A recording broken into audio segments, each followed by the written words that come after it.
la recommandation d'aller auprès du peuple qui était dans la souffrance. Ce peuple qui était longtemps dans la souffrance, où il faisait des travaux forcés. Mais lorsque tu es encore sous le joug de l'ennemi, tu dépends totalement de l'ennemi. Tu dépends totalement de tout ce qui t'est dit.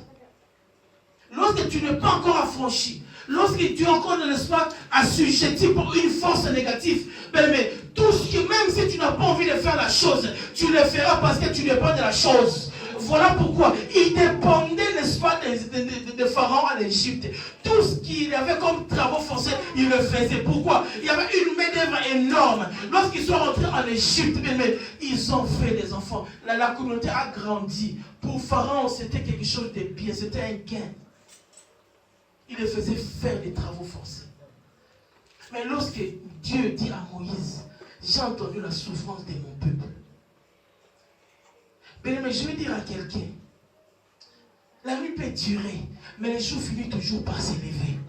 La nuit peut durer, les jours finissent toujours par s'élever. Lorsque les jours s'élèvent, personne ne sera en mesure de l'arrêter. Lorsque les jours vont s'élever dans ta vie, personne ne sera en mesure de stopper les jours. Parce que ça va avec la force de l'Éternel, pas avec la force de l'homme, pas avec la force de l'homme, mais avec la force de l'Éternel. Les jours allaient s'élever pour ce peuple qui était longtemps dans la souffrance. Moïse est allé devant cet homme. Pharaon. Il a fait tout ce qu'il pouvait faire. Mais lorsque Pharaon résista, voilà pourquoi Dieu a envoyé des fléaux énormes dans la ville d'Égypte.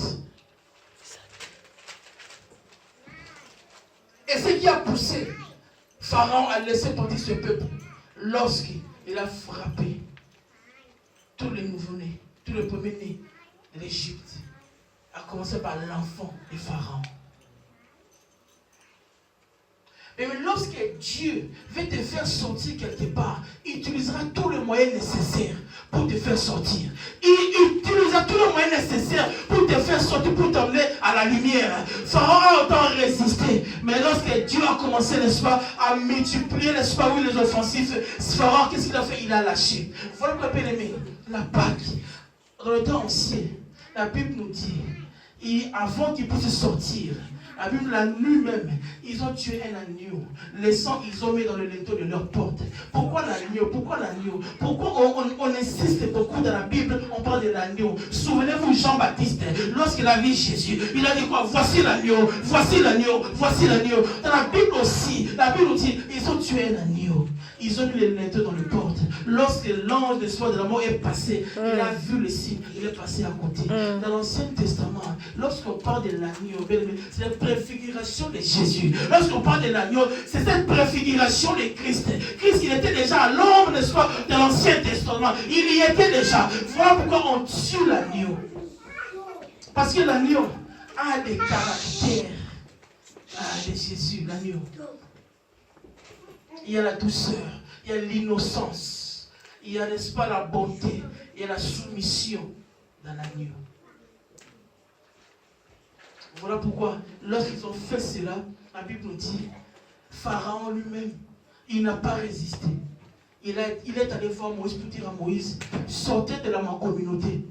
J'ai assez souffert, j'ai assez reçu des coups de la part de ton Dieu. Sortez de ma communauté. Et pour sortir d'un endroit à un autre, Dieu te fera sortir. Même par la force, il te fera sortir. Pourquoi? Parce que c'est un Dieu d'amour. La Bible nous dit, il dit à Pharaon, il dit à Moïse, sortez-vous et votre communauté. Mais lorsque tu sors de l'assujettissement, tu ne sors pas les mains vides. Souvenez-vous, lorsqu'ils sont sortis de l'Égypte, la Bible nous dit, ils sont sortis avec des bétails. Ils sont venus les mains vides, mais en sortant de l'Égypte, lorsque Dieu les a affranchis, ils sont sortis avec des biens.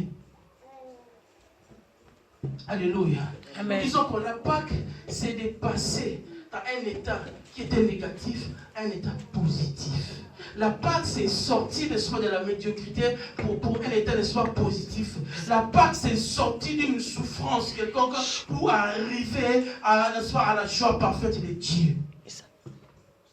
L'arrêté avant Pâques était un état d'assujettissement, un état de souffrance du peuple, un état de souffrance intense. Mais Dieu l'a visité. Mais nous, en tant que chrétiens, nous disons Christ est notre Pâques. Jésus-Christ est notre Pâques. Parce que lorsque cet homme t'a franchi, lorsque Jésus t'a franchi, il t'apporte, n'est-ce pas, des solutions là où aucun homme ne pouvait te donner. Jésus-Christ est notre part. Pourquoi? Parce que lui, il a accepté ce que personne ne pouvait accepter. C'est lui qui nous fait passer, n'est-ce pas, du ténèbre à la lumière. Il est allé te chercher même très loin. Il est allé te chercher loin. Voilà comme nous disons, Christ est notre Pâques. Pourquoi? Parce que cet agneau qui était immolé, signe de sacrifice qui est Christ, cet agneau immolé.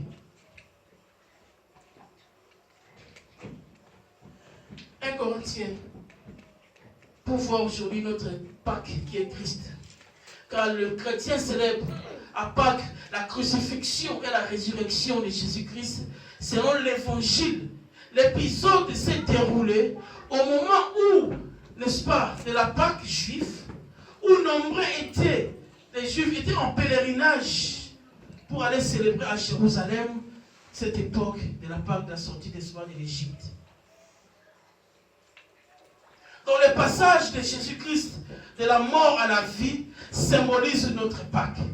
Le passage de Jésus de la mort à la vie symbolise notre Pâques. Notre Pâques chrétien est lié à la sortie de Jésus-Christ du tombeau. Notre Pâques est lié à la mort de Jésus et à la résurrection de Jésus. Car à la résurrection de Jésus, il nous a donné ce que nous espérions. Il nous a donné au-delà de notre espérance. Il nous a donné en sortant du tombeau. Lorsqu'il a été, n'est-ce pas, au tombeau, il a accompli ce que personne ne pouvait accomplir. Amen. 1 Corinthiens 5, c'est la Bible déclare. Donc 1 Corinthiens 5.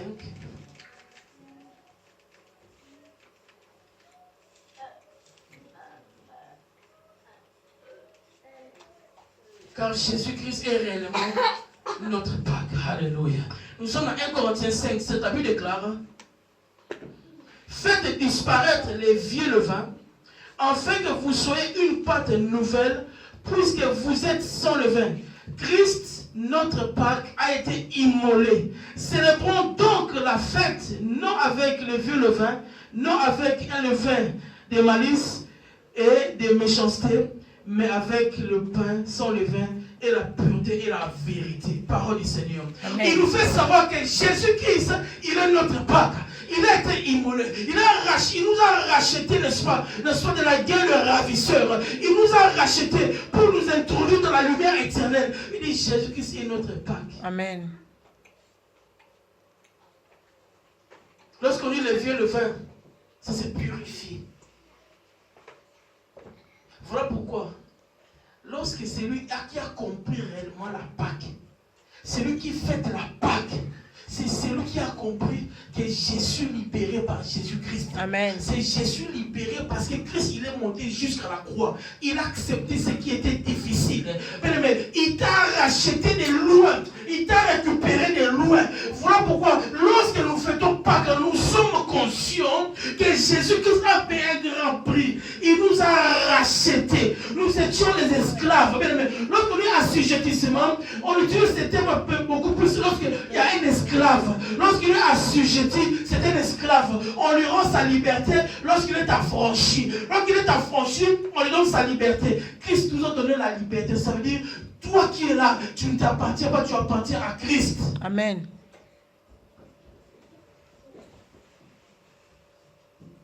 Jésus-Christ est notre Pâques. La réalité de la Pâques est que réellement, il est monté à la croix et il est sorti du tombeau.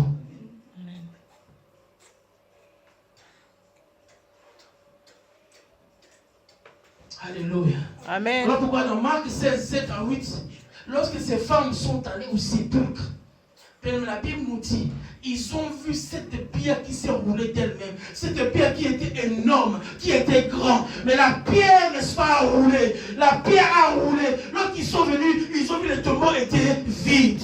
Mais le fait que le tombeau est vide, c'est une victoire pour toi. C'est une victoire pour moi. C'est une victoire pour les chrétiens. C'est réellement notre Pâques. C'est ce passage qui était de la mort et à la vie. C'est ce passage que Jésus-Christ, il est passé de la mort à la vie. C'est notre Pâques. C'est toi, si tu passes par là, c'est là la vérité et la victoire pour toi. Amen. Alléluia. Amen. Jésus-Christ est notre solution.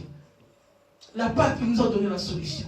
La Pâque, il nous a donné ce qui est grand, ce qui était difficile. Mais dans la Pâque, il nous a donné.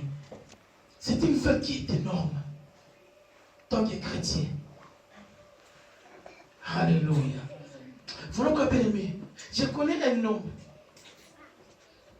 Lorsque Jésus-Christ visita cet homme, bien aimé, être assujetti, être affranchi par Christ, il faudrait que le caractère et un comportement soient adaptés selon la parole de Dieu. Nous ne voulons pas simplement dire que Jésus est notre Père, c'est bien. Mais il faut que le caractère et le comportement, n'est-ce pas, qui est dans le Christ, soient aussi reflétés dans les chrétiens. Les chrétiens aujourd'hui, c'est vrai que nous célébrons Pâques, mais est-ce qu'en réalité, tu es affranchi? Est-ce qu'en réalité, Christ est en toi? Or, si Christ n'est pas en toi, ça sera dommage. Ça sera vraiment dommage. Mais je connaissais un homme qui n'avait pas Dieu. Mais un jour, cet homme a voulu en savoir plus par rapport à notre Seigneur. Il a été affranchi par Christ. Dans tous les domaines de ta vie, lorsque Christ siège dans ta vie, il faudrait qu'une lumière puisse éclairer. Dans tous les domaines de notre vie, lorsque Christ prend place, mais lorsque la Bible nous dit, Christ a moi l'espérance de la gloire, ce n'est pas que nous avons inventé cela. Lorsqu'on dit Christ en toi, l'espérance de la gloire, c'est que dans ta vie, il faudrait que, n'est-ce pas, les caractères de ce que la Bible nous dit soient trouvés en toi. Amen. Il faudrait que les choses que la Bible nous promet en Jésus-Christ, nous puissions l'avoir et vivre cela. Amen. En Christ dans le Seigneur. Amen. La Bible nous dit, ces peuples en sortant de l'Égypte, la Bible nous dit, ils ne sont pas sortis les mains vides. Toi aussi dans le Seigneur, il faudrait que tu puisses récupérer des choses que tu avais égarées.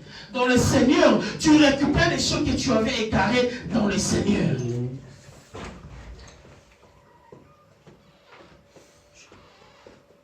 Alléluia. Amen. Alléluia. Amen. Alléluia. Amen. Mais voilà pourquoi je dis aujourd'hui à quelqu'un, dans Luc 19, 2, il y avait un homme qui s'appelait Zachée. Cet homme qui s'appelait Zachée, qui était républicain, il ne connaissait pas Dieu, mais il avait entendu parler de Jésus. Oh, Jésus-Christ y est passé, tellement qu'il était petit de taille.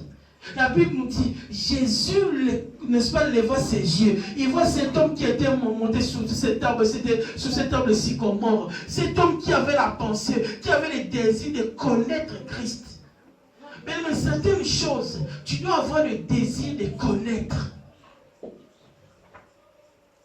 La Bible dit, cet homme qui est Zachée, Jésus-Christ lui a dit, Zachée descend, aujourd'hui, je rentrerai dans ta maison. Il est rentré dans la maison de Zachée. Voilà pourquoi je dis, lorsque Christ nous a franchis, il faudrait que les choses, le vieux levain, il faut que les vieux levains puissent être changés. Il faut que les vieux levains puissent être transformés. Il faudrait que les choses bougent dans notre vie. Christ, notre Père, c'est vrai, c'est bien. Mais il faut que les choses bougent, que les choses changent, que la transformation arrive. Nous avons vu ce peuple, ils étaient assujettis. Mais lorsqu'ils sont sortis de la pêche, qui était la Pâque, la Bible nous dit, ils sont sortis, n'est-ce pas, de l'esclavagisme. Mais aujourd'hui, il y a encore les gens qui sont esclaves du péché, qui sont esclaves du mensonge, qui sont esclaves de la débauche, qui sont esclaves de la colle, qui sont esclaves de la drogue, qui sont esclaves de beaucoup de choses. Ils disent, nous ne fêtons pas que c'est bien, mais tu ne fêtes pas avec, n'est-ce pas, un levain qui est nouveau. Le vieux levain qui doit être changé, transformé. Jésus-Christ est Seigneur. Et il revient bientôt. Il veut que son église puisse refléter, n'est-ce pas, la pensée de Dieu. Il veut que l'église, n'est-ce pas, puisse rentrer, n'est-ce pas, dans la dimension auquel même que le peuple de Dieu puisse réaliser que nous sommes des dieux. Si tu es des dieux, la Bible nous dit, la victoire qui triomphe du monde, c'est notre foi en Dieu. Si tu as foi en Dieu, tu vas triompher du monde. Même par rapport à les difficultés, tu vas les triompher. Pourquoi? C'est ta foi qui va parler. C'est ta foi qui va aller être au devant des difficultés. Mais au préalable, il fallait que tu puisses satisfaire, n'est-ce pas, les plans et la volonté de Dieu. Amen. Jésus-Christ est notre Pâque. Il nous a fait sortir, n'est-ce pas, du ténèbre, c'est vrai. Voilà pourquoi, souvenez-vous, lorsqu'il était sur la croix, lorsqu'il était mort, la Bible nous dit, les rideaux du temple se déchira.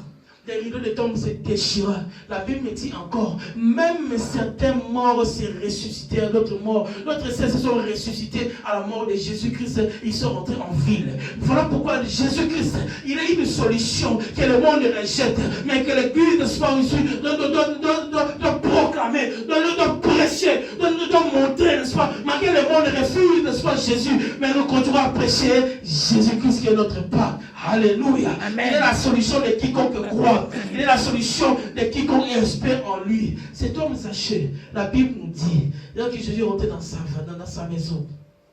Lui qui était un escroc, le changement est entré dans sa maison. La Pâque apporte le changement. La Pâque apporte la victoire, la transformation, la visitation divine. Zachée n'avait plus la même conception de l'escroc. Non, Zachée, il a dit, si même je dois aux personnes, je vais même apprendre à rembourser ce que je peux escorter aux gens. Ce qu'il a estorqué aux gens, il a commencé à rembourser, à donner aux gens. Jésus-Christ a dit, le salut est entré dans cette maison. Mais si Jésus rentre dans nos vies, réellement, qui est la Pâque, mais nous serons différents. Nous apporterons la lumière là où nous devons apporter la lumière. Nous apporterons l'esprit. Il dit, vous êtes le sel de la terre. C'est le sel d'apporter la saveur. Là où tu arrives, tu apportes la saveur. Là où tu rentres, tu apportes la solution. Pourquoi? Parce que Christ est en toi. Comme Christ est en toi, tu dois être différent des autres. Amen. Tu dois être un modèle. Voilà pourquoi même, n'est-ce pas, dans l'Ancien Testament, l'agneau était le modèle de ce que Christ sera. Mais nous aussi, nous devons être les modèles pour refléter en réalité ce que nous revendiquons, la chrétienté. Zachée, la Bible nous dit, Jésus-Christ il a dit, le salut est entré dans cette maison. Cet homme Zachée, sa vie a été changée, transformée. Lorsque Jésus-Christ rentre dans ta vie, mais qui est notre Pâque, il faut que les choses changent. Mais de nos jours aujourd'hui, nous voyons que les gens ne veulent pas changer. Ce n'est pas la faute de la parole, ni la faute de ce pas, oui, de Dieu. Non, c'est que les gens ne veulent pas changer. Les gens veulent se conformer à son siècle présent. Les gens ne veulent pas se conformer à la parole de Dieu. Mais Christ, comme il revient, il veut que le peuple de Dieu revienne dans la bergerie, revienne dans la présence de Dieu, afin qu'il soit sauvé. Christ est l'image de cette libération pascale que nous revendiquons, que nous disons que Jésus-Christ est notre Pâque. Voilà pourquoi le peuple de neuf, ils ont traversé la mer Rouge. Quelque chose qui était impossible aux hommes. Même aujourd'hui, les gens, il y a certaines personnes qui ne croient pas en ça, que la mer Rouge était divisée en deux. Mais ça, c'est les choses de Dieu.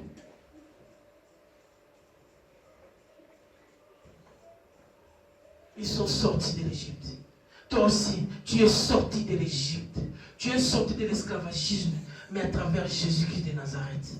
C'est lui qui t'a permis de sortir, n'est-ce pas, oui, de la drogue. C'est lui qui t'a permis de sortir d'une vie qui ne donne pas gloire à Dieu. C'est lui. Il te fait passer de la descente du ténèbre à la lumière. Il te fait passer aux difficultés, n'est-ce pas, au sourire. Oh, que la Pâque de cette année, que les sourires soient notre rendez-vous. Que les sourires soient au rendez-vous. Que la grâce de Dieu et la puissance de Dieu puissent débloquer la situation au nom de Jésus. Que cette Pâque de cette année 2018, que Dieu d'amour nous puisse le faire rentrer par rapport aux choses que nous demandons à Dieu. Jésus-Christ est notre Pâque, certes, c'est vrai. Mais tu dois croire à cela. Tu dois vivre cela. Cet homme Zachée, il a cru. Donc il avait entendu parler de Jésus. Il a dit non, cet homme, il peut faire quelque chose pour moi. Je dois inviter cet homme dans ma maison. Je dois inviter cet homme dans mon cœur. Je dois inviter cet homme dans mon esprit. Je dois inviter cet homme qui vient, n'est-ce pas, oui, habiter en moi. Lorsque Christ est rentré dans la vie dans la maison de Zachée, Zachée, tout a changé.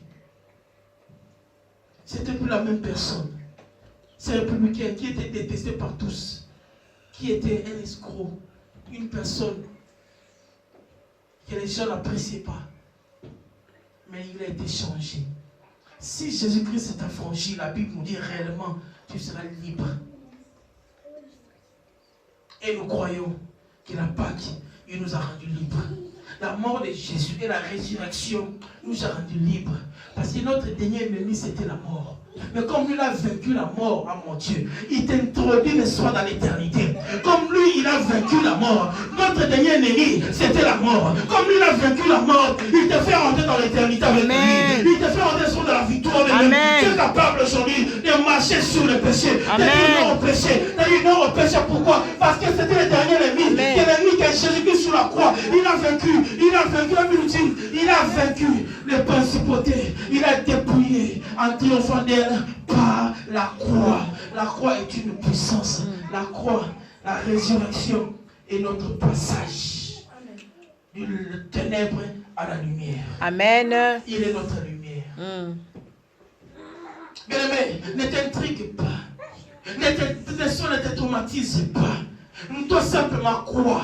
Jésus-Christ il a dit, non, croyez simplement en moi et en celui qui m'a envoyé. Crois simplement en moi et en celui qui m'a envoyé. Si toi tu crois simplement que c'est lui, il est l'envoyé de Dieu, que c'est lui qui est la solution, continue à croire simplement. Continue à croire simplement. La solution viendra de quelque part. Ne viendra pas de l'homme, non, non, non, mais viendra de l'Éternel. Parce que lui-même, pour qu'il sauve l'humanité, il a envoyé qui? Jésus-Christ est venu. Il est monté jusqu'à la croix. La Bible me dit, c'était un homme qui a souffert beaucoup. Il est monté sur cette croix. Les gens se moquaient. Les gens ne sont pas rien de lui. Mais il avait un but bien précis. C'était de sauver quelqu'un dans une famille. C'était de sauver quelqu'un dans un foyer. C'était de sauver quelqu'un dans un état. C'était de sauver quelqu'un dans un pays. Son but principal, c'était la libération d'un nombre.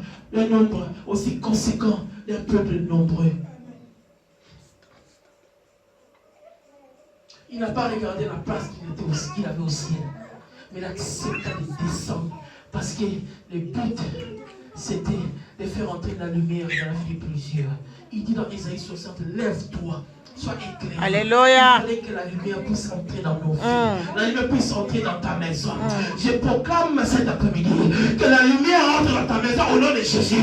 Que la lumière entre dans ta santé au nom de Jésus. Que la lumière entre dans ton ministère au nom de Jésus. Que la lumière puisse te soit éclairée là où tu mets tes pieds au nom de Jésus. Christ est notre Pâque. Nous célébrons la Pâque parce que c'est le résultat de Jésus. N'est-ce pas? C'était Dieu pour l'humanité. C'est la pensée de Dieu pour sauver l'humanité.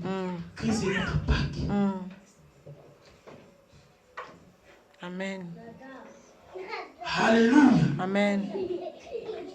Il est notre solution. La Bible nous dit, il a été souverainement élevé. Amen. Et il a reçu le nom le plus élevé.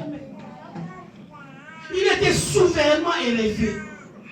Voilà pourquoi cet homme qui est descendu, qui est symbole de l'amour, qui est symbole d'espoir, qui nous introduit dans la victoire parfaite. Cet homme, c'est Jésus de Nazareth. Amen. Il est notre Pâque. Il est notre Pâque. Amen. L'agneau de Dieu qu'on avait immolé, qu'on avait, n'est-ce pas, sacrifié dans le temps de Moïse. C'était simplement l'image de Jésus-Christ qui serait aussi le sacrifice, n'est-ce pas, pour l'humain, pour l'humanité. Il serait le sacrifice, n'est-ce pas, pour quiconque croit. L'agneau sacrificiel de la tradition juive était Jésus-Christ en réalité. Et la réalité de la Pâque est qu'après la Pâque, c'était le passage de la mer Rouge. Après la Pâque, ils n'étaient plus esclaves. Après la Pâque, n'est-ce pas, ils sont sortis. Ils sont partis avec des biens, avec tout ce que Dieu leur a donné. Parce que Dieu leur avait promis, en sortant de ce pays, vous partirez avec des biens. Dieu a accompli ce qu'il avait nécessairement prophétisé pour eux. Je déclare cet après-midi, alléluia, que cette année pascale, que tu puisses sortir, alléluia, avec tout ce que Dieu t'a promis, que tu rentres la promesse de Dieu, tu le promets que Dieu t'a promis, que tu peux rentrer la promesse de Dieu. Amen. Au nom de Jésus. Alléluia. Amen. Jésus-Christ est notre Pâque. Voilà pourquoi nous voulons prier. Nous voulons le célébrer. Parce qu'il nous a apporté le changement. Amen. Il a apporté la victoire. Alléluia. La victoire. Il est la solution. Quelque part dans ta vie, même dans ta maison, tu remarquerais quelque part, il y a un changement positif aussi quelque part. Mais voilà pourquoi Christ, Amen. Pâques, est notre solution. Voilà pourquoi nous voulons cet après-midi prier. Nous voulons les remercier pour cette action. Nous voulons les remercier parce que la Pâque, et nous célébrons et nous commémorons la résurrection de Jésus-Christ. Amen. Pour notre vie. Ça fait partie des piliers, des bases de notre chrétienté, la mort et la résurrection. Amen. C'est cet état de mort qui a introduit la victoire pour tout chrétien. Alléluia. Amen. Voilà pourquoi nous voulons dire merci à notre Dieu. Alléluia, Seigneur Jésus. Alléluia, mon Dieu, mon roi. Seigneur, ton Père, Dieu de gloire,